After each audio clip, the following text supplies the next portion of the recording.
కథావాణి శ్రోతలందరికీ చెప్పాలని ఉందికి స్వాగతం. నేను డాక్టర్ శ్రీమతి కొఠారి వాణి చలపతిరావుని. ఈనాటి మన చెప్పాలని ఉందిలో తోటి ప్రయాణికులు అనే ఒక ఆలోచనాత్మకమైన అర్థవంతమైన జీవన వాస్తవాల గురించి సమీక్షా ధోరణిలో మీతో మాట్లాడబోతున్నానండి. నేను రీసెంట్గా రచించి నా స్వరంతో వినిపిస్తున్న ఈ ఆర్టికల్ మిమ్మల్ని అలరిస్తుందన్న నమ్మకంతో వీడియోలోకి ప్రవేశిస్తున్నాను.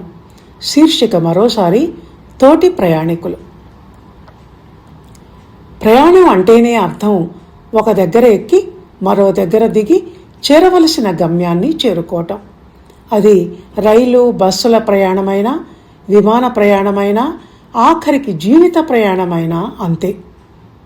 అది దగ్గర దూరం అన్న తేడాలో అందులో ఉండవచ్చు, కానీ ఆ ప్రయాణం మాత్రం శాశ్వతం కాదు, తాత్కాలికం. పట్టాల మీది ప్రయాణమైనా, రోడ్డు మీది ప్రయాణమైనా, గాలిలో ఎగురుతూ చేసే ప్రయాణమైనా, ఆఖరికి కాలినడక ప్రయాణమైనా ఆ ప్రారంభానికి ముగింపుకు మధ్య ఒక కాల పరిమితి అనేది ఉంటుంది. జీవన ప్రయాణం అయినా 100 ఏళ్ళు అని అనుకుంటాం, కానీ ఒక్కోసారి అనుకోకుండా అర్ధాయుష్యుతో జీవనయానం ముగించి శాశ్వతంగా ఎక్కడికో ఎటో తెలియని లోకాలకు చేరుకోవలసి ఉంటుంది. అంతేకాదు, అదే ఆఖరి ప్రయాణం అవటంతో మళ్ళీ తిరుగు ప్రయాణం అంటూ ఉండదు. కథావాణి శ్రోతలు, నేను ఇలా మాట్లాడుతుంటే సరదాగా సాగాల్సిన మన వీడియో ప్రయాణం ఆదిలోనే గతి తప్పి ఎటో వెళ్ళిపోయే ప్రమాదం ఉంది గనక ఇక ఈనాటి మన టైటిల్ అయిన తోటి ప్రయాణికుల మీద దృష్టి సారించే ప్రయత్నం చేస్తాను. ప్రయాణం అంటే ఒంటరిగా చేసేవి, భార్యాభర్తలు జంటగా చేసేవి, కుటుంబ సభ్యులంతా కలిసి చేసేవి ఉంటాయి. కనుక మొదటిది తప్ప మిగతా వాటికి మనవాళ్లే మన తోటి ప్రయాణికులు అవ్వటం అటుంచి, ముక్కు ముఖం తెలియని ఎందరో అపరిచితులు కూడా తోటి ప్రయాణికులు అవుతారు. ఇక ఒంటరి ప్రయాణాల్లో అయితే వాళ్లే మనకు తోడు, వాళ్ళ మాటలే మనకు టైంపాస్ బఠానీలు. అది మాట్లాడేవాళ్ళు అయితే. మనం ఎక్కిన స్టేషన్లోనే ఎక్కి మనం దిగిన స్టేషన్లోనే దిగేవాళ్లే తాత్కాలిక స్నేహితులు, బంధువులు అనుకుంటే, మధ్యలో ఎక్కి మధ్యలో దిగిపోయేవాళ్ళు మరింత షార్ట్ పీరియడ్ స్నేహితులు. అందులో కొందరు మాటా పలుకు లేకుండా ముంగిలా కూర్చునే వాళ్ళైతే మరికొందరు చాటర్ బాక్సులు. ఒక్క నిమిషంలో పరిచయం చేసేసుకొని ఊరు వాడా విచారించి చుట్టరికాలు తిరగేసి మనం దగ్గర వాళ్ళమే అని తేల్చేసి బ్రాడ్ నవ్వొకటి నవ్వేసి భుజం మీద చెయ్యేసి ఆత్మీయ స్పర్శను అందిస్తారు కొందరు. మరికొందరు ప్రయాణ సమయమైన ఆ 3-4 గంటల్లోనే ప్రాణ స్నేహితులైపోయి రైలు పెట్టి దిగేటప్పుడు చెమ్మగిలిన కళ్ళతో వీడుకోలు చెప్తారు. విచిత్ర తోటి ప్రయాణికులు. ఇలా ఎన్నో వాహన ప్రయాణాలు, ఎందరో తోటి ప్రయాణికులు. ఒక్కొక్కరిది ఒక్కో వేరు గమ్యం. అయినా ఆ సహప్రయాణం తాలూకు అనుబంధం మాత్రం ఓ మంచి జీవితానుభవాన్ని మిగులుస్తుంది. అంతేకాదు, ప్రయాణంలోని పరిచయాలు ప్రేమ పదనిసలు అయి ఆ తర్వాత సంసారంలో సరిగమలు పలికించటము కద్దు. తొలి ప్రేమలు, తొలి చూపులు వంటివి తీగలు సాగి గమ్యం చేరేదాకా కొనసాగటం, ఆ తర్వాత పెళ్లిపీటలు ఎక్కించటము సినిమా కథల్లోనే కాదు, నిజ జీవితంలోనూ ఒక్కోసారి జరుగుతూ ఉంటుంది. ఇంతకు ప్రయాణ పరిచయాలు ఎక్కువ శాతం ఎలా జరుగుతాయి, ఆ సంభాషణ ఎలా ఉంటుంది అన్నది సరదాగా మచ్చుకు కొన్ని చూద్దాం. ఎక్కడికి వెళ్ళాలి మీరు? ప్రతి ప్రయాణికుడు ఎదురు సీట్లో కూర్చుని ఉన్న తోటి ప్రయాణికుడిని అడిగే మొదటి ప్రశ్న ఇది. ఆయన విజయవాడ అనో తెనాలి అనో సమాధానం ఇవ్వగానే అదే ప్రాపరా అని మరో ప్రశ్న.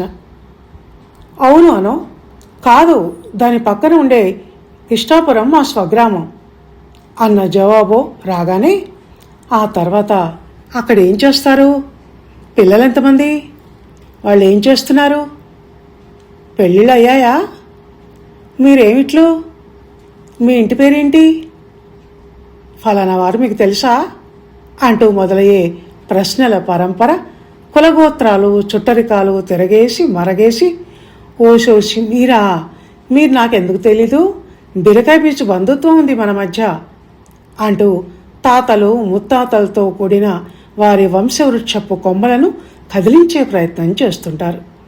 దాంతో 2-3 గంటలు అలా కాలక్షేపం అయి ఆ తర్వాత ఎవరు దిగవలసిన స్టేషన్లో వాళ్ళు దిగిపోతారు. మరో రకం తోటి ప్రయాణికులు ఉంటారు. ఏ ఊరు వెళ్ళాలక్క అని అడుగుతుంది అందరినీ వరుసలు పెట్టి పిలిచే అలవాటున్న ఓ పల్లెటూరి ఇల్లాలు, పక్క సీట్లో కూర్చున్న ఉన్న ఓ పసిబిడ్డ తల్లిని ఉద్దేశించి. నేనా, గన్నవరం అనో మరి ఇంకేదో ఊరో అంటుంది ఆ ఇల్లాలు. ఈ ఎడపిల్లాడు చంకలో పిల్ల కాక ఇంకా ఉన్నారా పిల్లలు? ఇంకో 2 మా అమ్మగారి ఇంటికాడనే ఉన్నారు. పుట్టింటి నుంచి వస్తున్నావా? అవును. కాళ్ళకు పసుపు చూసి అనుకున్నా, ఏం చేస్తాడు నీ పెనిమిటి?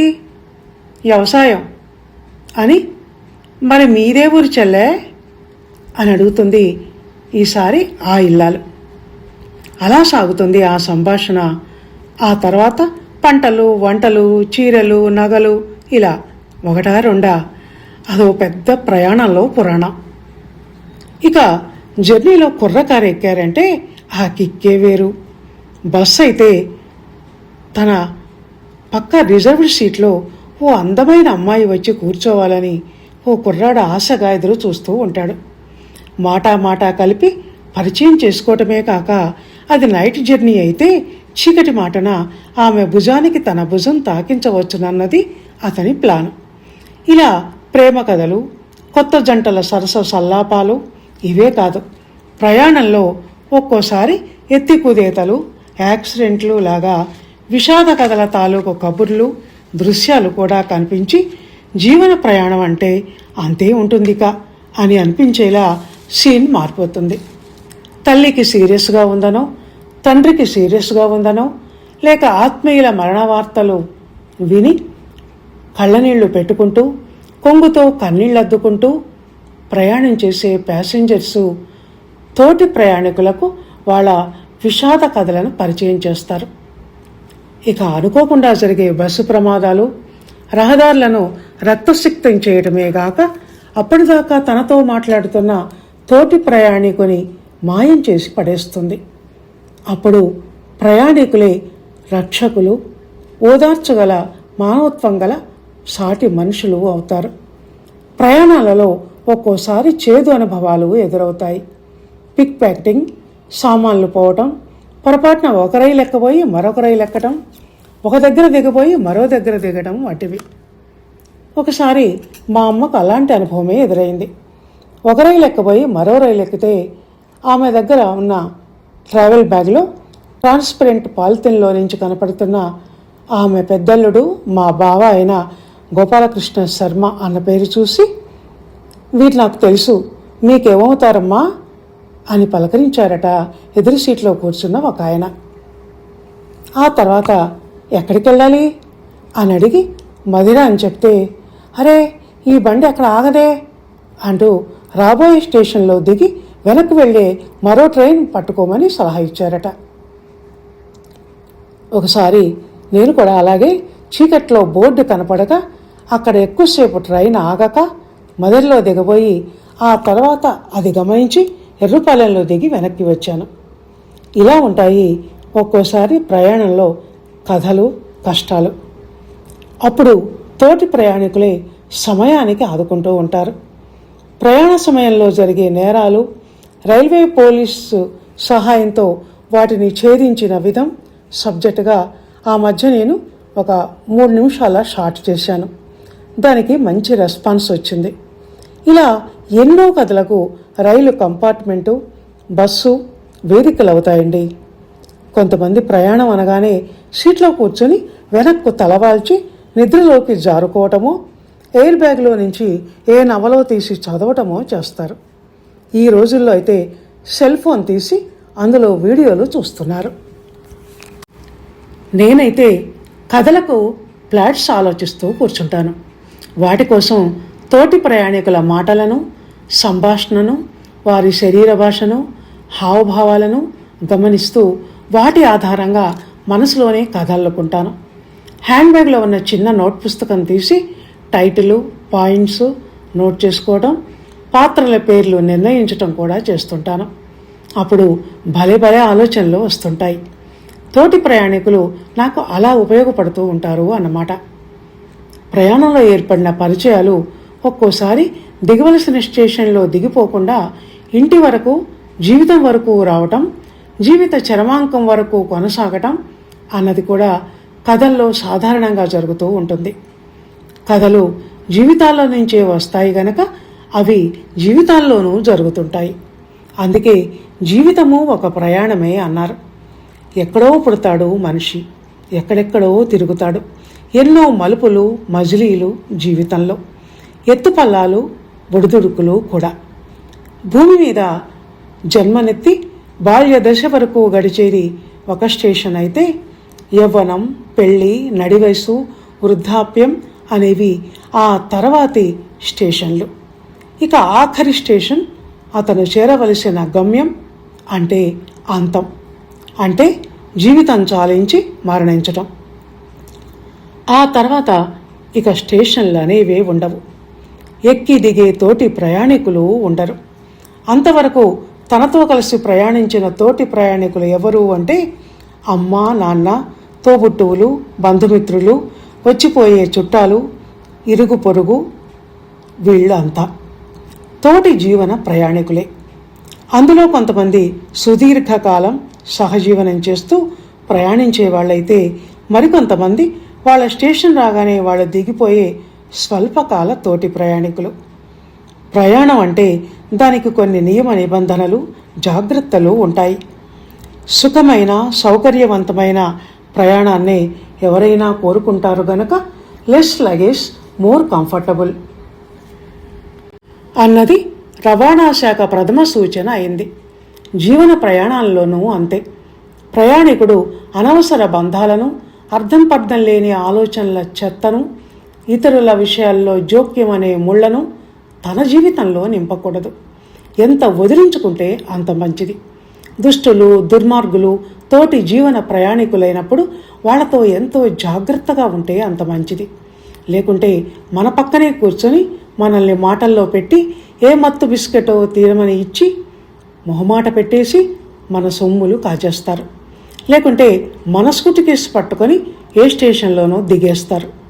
అందుకే దొంగలున్నారు జాగ్రత్త అన్న బోర్డులు రైల్వే ప్లాట్ఫామ్ మీద చాలా చోట్ల పెడతారు. ప్లాట్ఫామ్ అంటే గుర్తుకొచ్చింది. చిందరవందరగా సామాన్లతో పడి ఉండే ఇల్లును ప్లాట్ఫామ్తో పోలుస్తాం కదా మనం. జీవన ప్రయాణంలో ప్లాట్ఫామ్ మన నివాసం అనుకుంటే దాన్ని శుభ్రంగా ఉంచుకొని చక్కగా సర్దుకోవటం అన్నది చాలా ముఖ్యం. అలసి సొలసిన మనసులకు విశ్రాంతి గదులు ప్లాట్ఫామ్ వెయిటింగ్ రూమ్స్. రైలు అంటే దాని ఆగమనం ఎక్కువసార్లు లేటుగానే ఉంటుంది. సిగ్నల్ పడి పచ్చ జెండా ఊపకపోతే ఎక్కడ ఉన్నవి అక్కడే నిలిచిపోతాయి. అందుకే నువ్వు ఎక్కవలసిన రైలు ఓ జీవితకాలం లేటు అన్నాడు ఓ కవి చమత్కారంగా. మనుషుల జీవితాల్లోని పనులు, వ్యవహారాలు కూడా అంతే. ఎప్పుడు కావాలో అప్పుడే అవుతాయి. అంతేకాని టైం రాకుండా మనం ఎంత ఆరాటపడినా కావు. వెయిట్ అండ్ సీ అన్నారు. అందుకే పరిగెత్తి పాలు తాగే కన్నా నిలబడి నీళ్లు తాగు అన్నారు. జీవితం అనే రహదారిలో ప్రతి వ్యక్తి ఒక బాటసారి కనుక విసుగు చెందని నడక, అలసట, విశ్రాంతి, మళ్లీ నడక అవసరం అవుతాయి. మన జీవనయానం ఫస్ట్ క్లాస్ కంపార్ట్మెంట్లో కంఫర్టబుల్గానా, గతుకుల మట్టి రోడ్డు మీద సామాన్య తరగతి బోగీలోనా అన్నది మన శక్తి సామర్థ్యాల మీద, తెలివితేటల మీద, ఆర్థిక వెసులుబాటు మీద ఆధారపడి ఉంటుంది.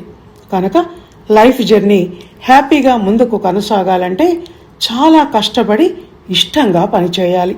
ఎక్కడికి వెళ్ళినా మనకు పచ్చ జెండా ఊపి హ్యాపీ జర్నీ అని చెప్పే సిగ్నల్ మెన్లు, గైడ్ లాంటి గార్డులు టైంకు సిద్ధంగా ఉండాలి. వీళ్లతో మాట్లాడటమే ఒక ఎడ్యుకేషన్ అని అనిపించే తోటి ప్రయాణికులు లభించాలి. ఎన్నో వంతెనలు, టన్నల్స్, రిస్కీ వేలు దాటుకుంటూ అచీవ్మెంట్స్ సాధిస్తూ జీవిత సాఫల్యం అనే గమ్యం చేరాలి అని చెప్తూ ఇంతటితో తోటి ప్రయాణికులు అనే ఈ నా టాక్ను ముగిస్తున్నాను. ఇది కనుక మీకు నచ్చినట్టయితే లైక్ చేయండి, షేర్ చేయండి, చక్కటి కామెంట్ పెట్టండి. ఇది ఈ వారం ఆర్టికల్. వచ్చే వారం మరో మంచి ఆర్టికల్తో మళ్ళీ కలుసుకుందాం. అందాక సెలవు. ధన్యవాదాలు.